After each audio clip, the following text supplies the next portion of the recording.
Hi, it's Maria from Still Dreaming Homestead. Glad you're here with me tonight. I'm going to continue reading in our book, The Long Winter by Laura Ingalls Wilder. Well, just as a recap of what happened yesterday, they got all moved into town and Ma said the next day they were starting school. Laura and Carrie, they weren't real happy about it, but Ma said it was time, and so they're going to do it. Mary doesn't get to go to school yet because in the regular public schools that they had, they didn't have a way to help Mary because she was blind. But there's going to be a new fact in this chapter, and I want you to talk to you about it a little bit before I read. Now, shoes that they used to have, it's not the best picture, but can you see the girl's shoes here? They're more like a little boot than what we think of as shoes now. They were high up above the ankles, and they didn't have zippers on them, and they didn't have shoestrings on them. What they had was buttons, and they would have many little buttons up the women's shoes, and they would button them to keep them fastened. We're going to learn a little bit more about that today. Chapter 9, Cap Garland. Laura did not sleep very well at all. It seemed to her she knew the town was close around her and that she must go to school in the morning. She was heavy with dread when she woke up and heard steps going by the street below and strange men speaking. The town was waking up too. The storekeepers were opening their stores. The walls of the house kept strangers outside, but Laura and Carrie were heavy-hearted because they must go out of the house and meet strangers. And Mary was sad because she did not get to go to school. Now, Laura and Carrie, there's no cause to worry, Ma said. I'm sure you can keep up with your classes. They looked at Ma with surprise. She had taught them so well at home that they knew they could keep up with their classes. They were not worried about that, but they only said, "Yes, Ma." They hurried to wash the dishes and make the bed, and hurriedly Laura swept out the bedroom floor. Then they dressed carefully in their woolen winter dresses. Wool is usually made from sheep's fleece. And nervously they combed their hair and braided it. They tied on their Sunday hair ribbons. With the steel button hook, they buttoned up their shoes. "Hurry up, girls," Ma called. "It's just past 8 o'clock. At that moment, Carrie nervously jerked one of her shoe buttons off. It fell and rolled and vanished down the crack of the floor. "Oh, it's gone," Carrie gasped. She was desperate.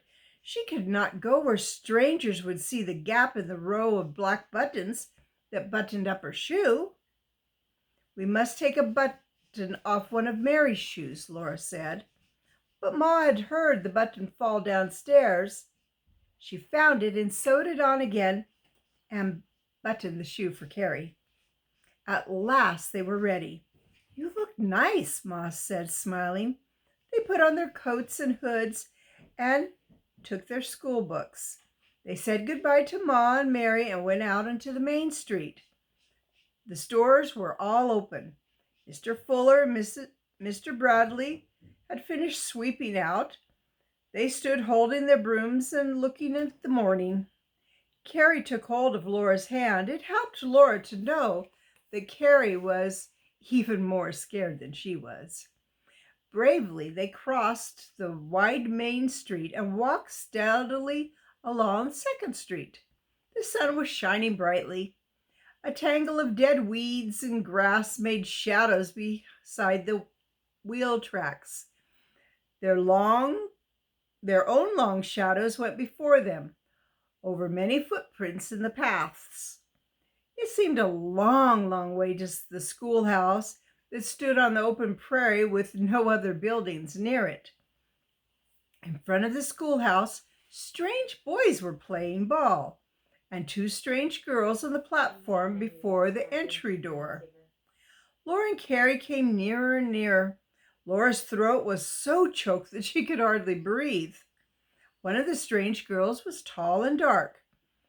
Her smooth black hair was twisted into a heavy knot at the back of her head. Her dress was of indigo blue woolen, was longer than Laura's brown one. So indigo blue is the color of blue jeans. Then suddenly saw one of the boys spring into the air and catch the ball. He was tall and quick, and he moved as beautifully as a cat. His yellow hair was sun-bleached almost white, and his eyes were blue. Then they saw Laura and opened wide. Then a flashing grin lit up his whole face, and he threw the ball to her. She saw the ball curving down through the air, coming swiftly. Before she could think, she had made a running leap and caught it. A great shout went up from the other boys. "Hey, Cap," they shouted. "Girls don't play ball." "I didn't think she'd catch it," Cap answered. "I don't want to play," Laura said. She threw back the ball. Here's the picture.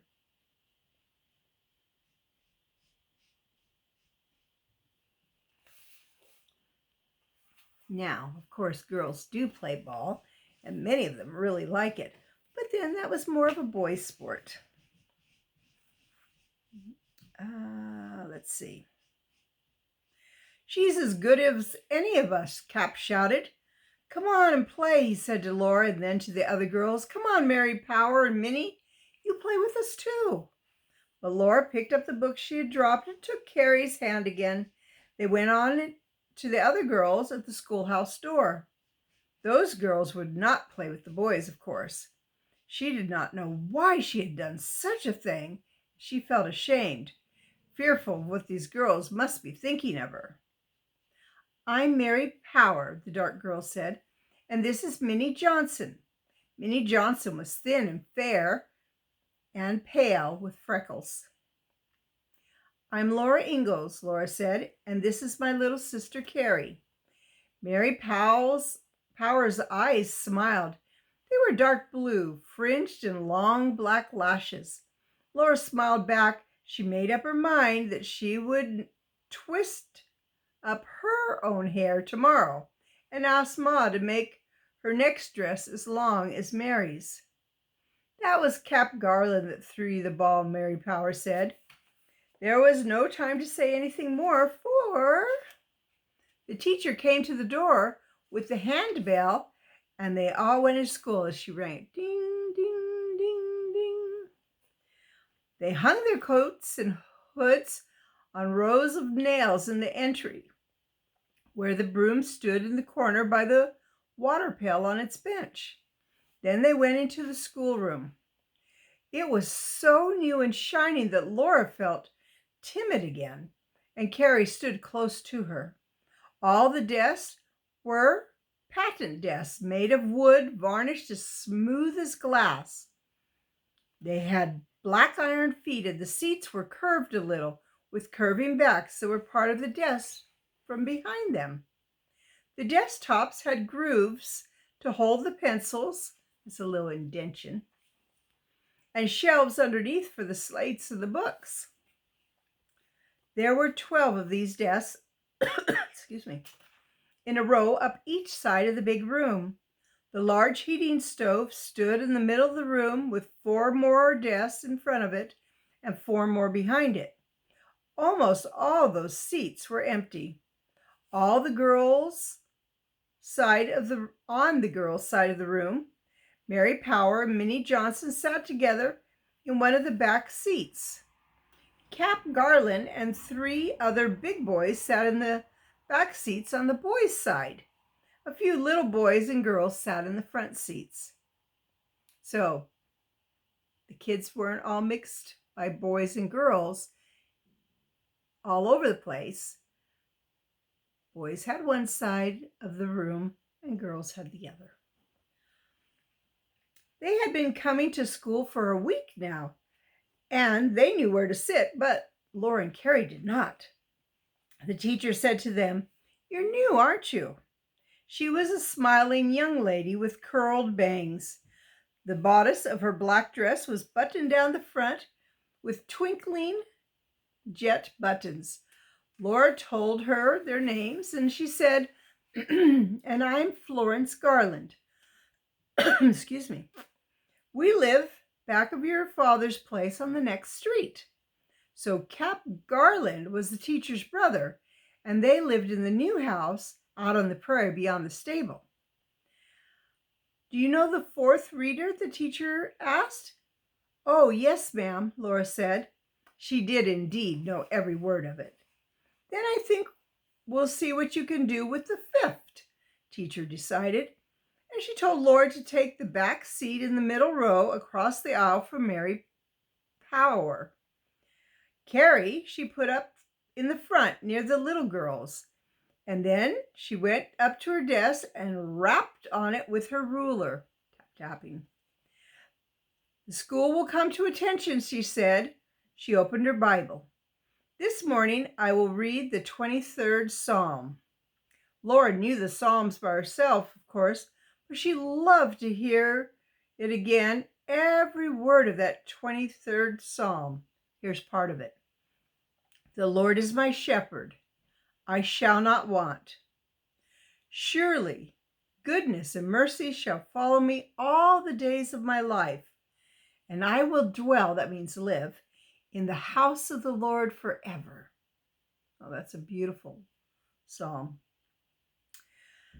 Then teacher closed the Bible, and on all the desks, the pupils opened their textbooks. Schoolwork had begun. Every day, Laura liked school more. She had no seatmate, but at recess and at noontime, she was with Mary Power and Minnie Johnson. After school, they walked the main street together, and by the end of the week, they were meeting in the mornings and walking together to school. Twice, Cap Garland urged them to play ball with the boys at recess, but they stayed inside the schoolhouse and watched the game through the windows. The brown-eyed, dark-haired boy was Ben Woodworth, who lived at the depot. His father was the sick man that Pa had sent out with the last teamster the year before. The prairie cure had truly almost cured his consumption of the lungs, and he had come west again for more of it. But he was the depot agent now. The other boy was Arthur Johnson. He was thin and fair like his sister Minnie. Cap Garland was strongest and quickest. Inside the window, Laura, Mary, and Minnie all watched him throwing the ball and leaping to catch it. He was not as handsome as black-haired Ben, but there was something about him. He was always good-natured, and his grin was like a flash of light. It was like the sun coming up at dawn to change everything. Mary Power and Minnie had gone to the schools of the East, but Laura found it easy to keep up with them in their lessons. Cap Garland was from the East too, but even in arithmetic, he could not beat Laura. Every night after supper, she put her books and her slate on the red checkered tablecloth in the lamplight, and she studied the next day's lessons with Mary.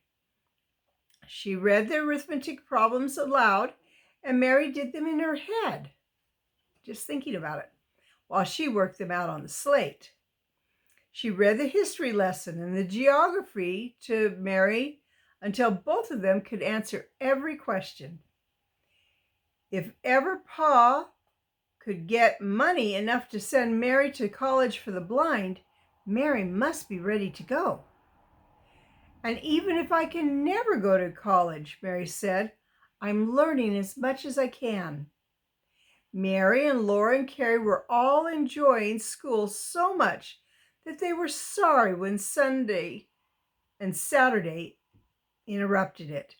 They looked forward to Monday. But when Monday came, Laura was cross, that means a little angry and grumpy, because her red flannel underwear was so hot and scratchy. It made her back itch, and her neck and her wrists, and where it folded around her ankles under the stockings, and the shoe tops and the red flannel almost drove her crazy. At noon, she begged Ma to let her change to cooler underthings. "It's too hot for my red flannels, Ma," she protested. "I know that the weather's turned warm," Ma answered gently, "but this is the time of year to wear flannels, and you could catch cold if you took them off." Laura went crossly back to school and sat squirming because she could not scratch. She held the flat geography open before her, but she wasn't studying. She was trying to bear the itching flannels and wanting to go home where she could scratch. The sunshine from the western window had never crawled so slowly. That means it's taken a long time to get past this day. Suddenly, there was no sunshine. It went out as if someone had blown out the sun like a lamp. The outdoors was gray. The window panes were gray.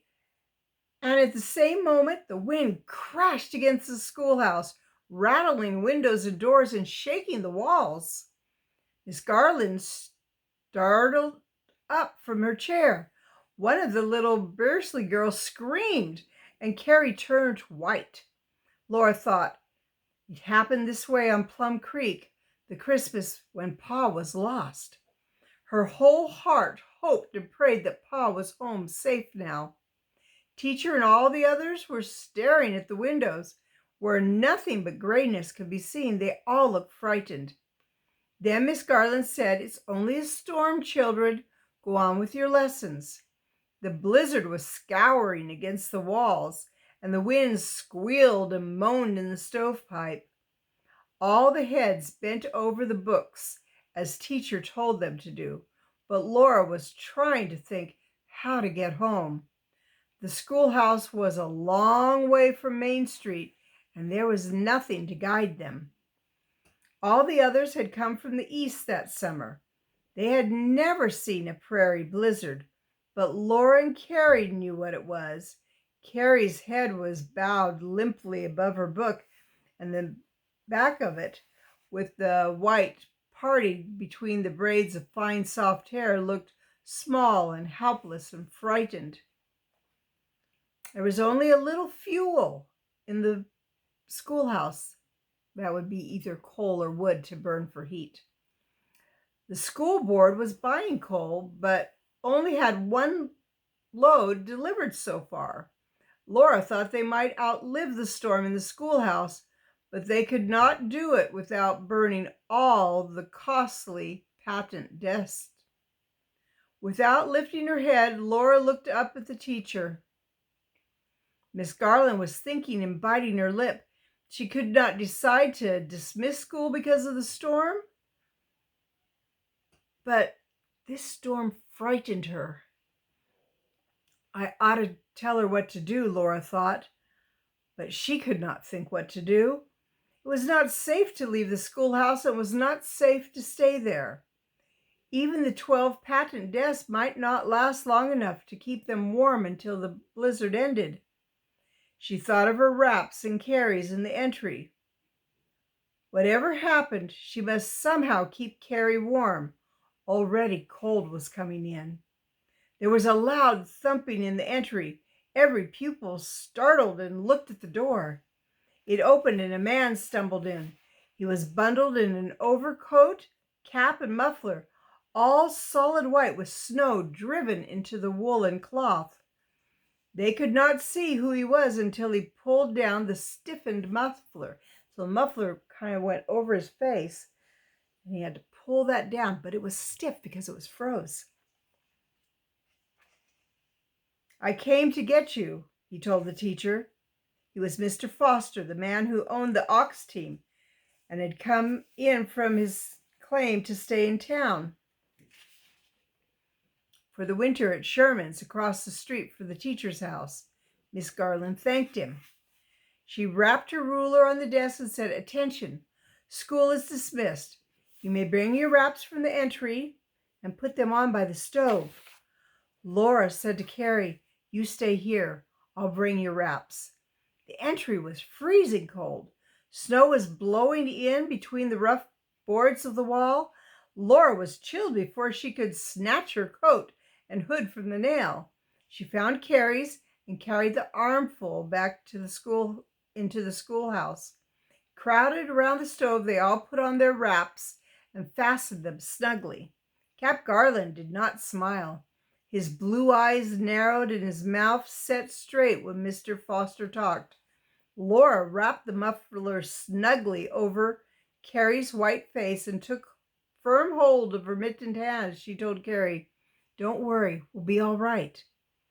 "Now just follow me," said Mr. Foster, taking the teacher's arm, "and keep close together." He opened the door, led the way with Miss Garland. Mary Power and Minnie each took one of the little Beersley's girls. Ben and Arthur followed them closely. Then Laura went out with Carrie into the blinding snow. Cap shut the door behind them. They could hardly walk in the beating, whirling wind. Schoolhouse had disappeared. They could see nothing but swirling whiteness and snow, and then a glimpse of each other disappearing like shadows. Laura felt like she was smothering. The icy particles of snow swirled, scratching into her eyes and smothered her breathing. Her skirts whipped around her, now wrapped so tightly that she could not step, then whirled and lifted to her knees. Suddenly tightening, they made her stumble. She held tightly to Carrie, and Carrie, staggering and struggling, was pulled away by the wind and then flung back against her. "We can't go on this way," Laura thought, but they had to. She was alone in the confusion of whirling winds and snow, except for Carrie's hand that she must never let go of. The wind struck her this way and that. She could not see, and it was hard to breathe. She stumbled and was falling.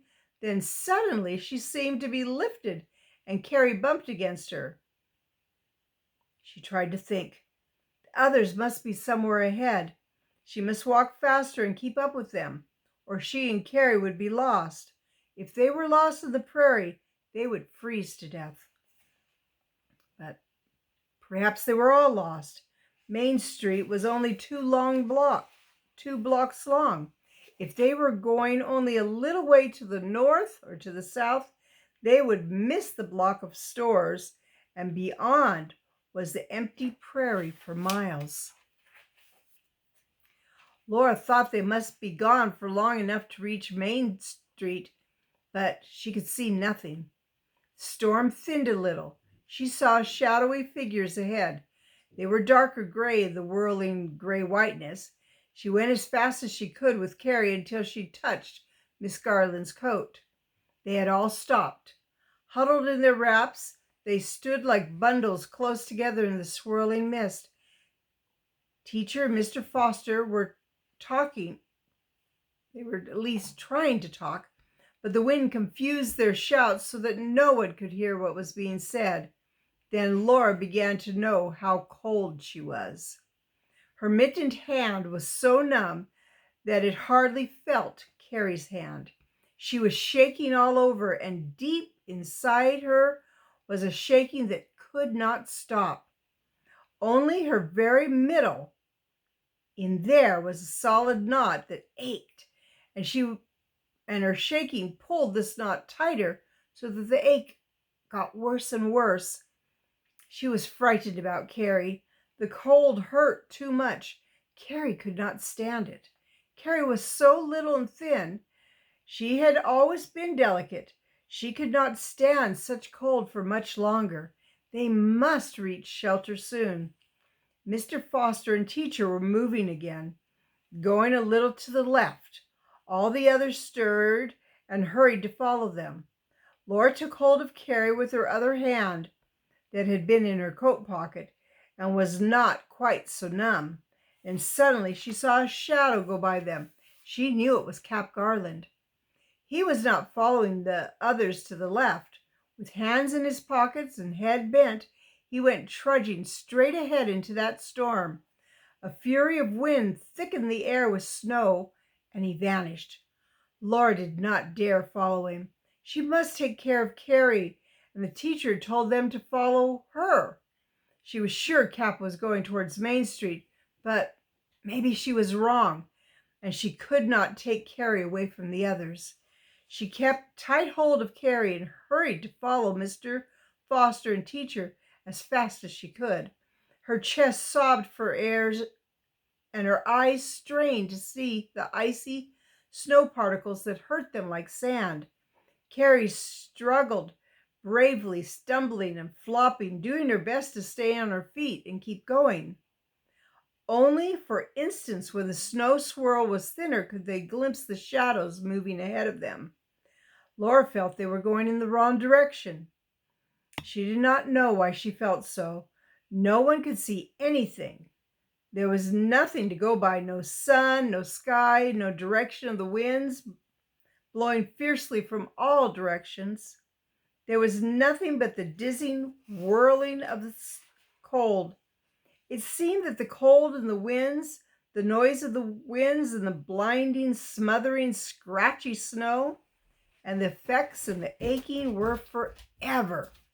Pa had lived through 3 days in a blizzard under the bank of Plum Creek, but there was no creek banks here. Here there was nothing but bare prairie.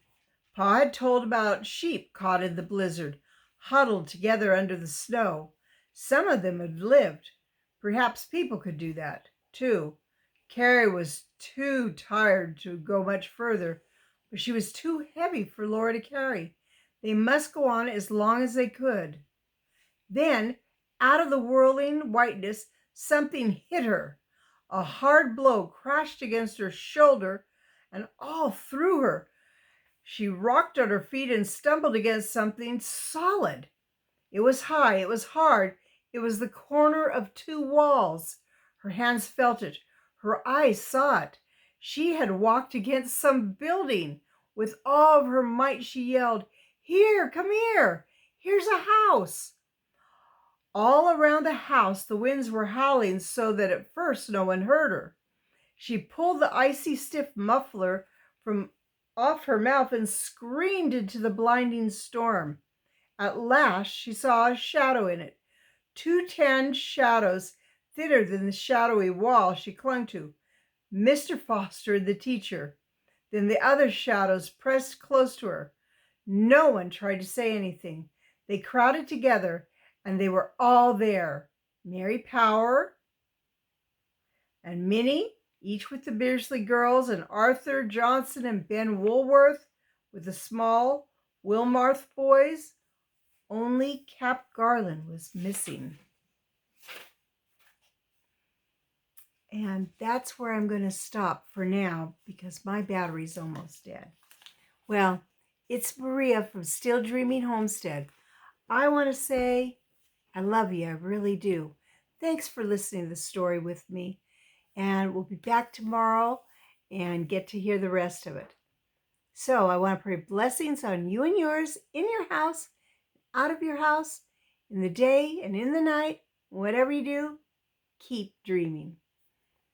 Good night. God bless you.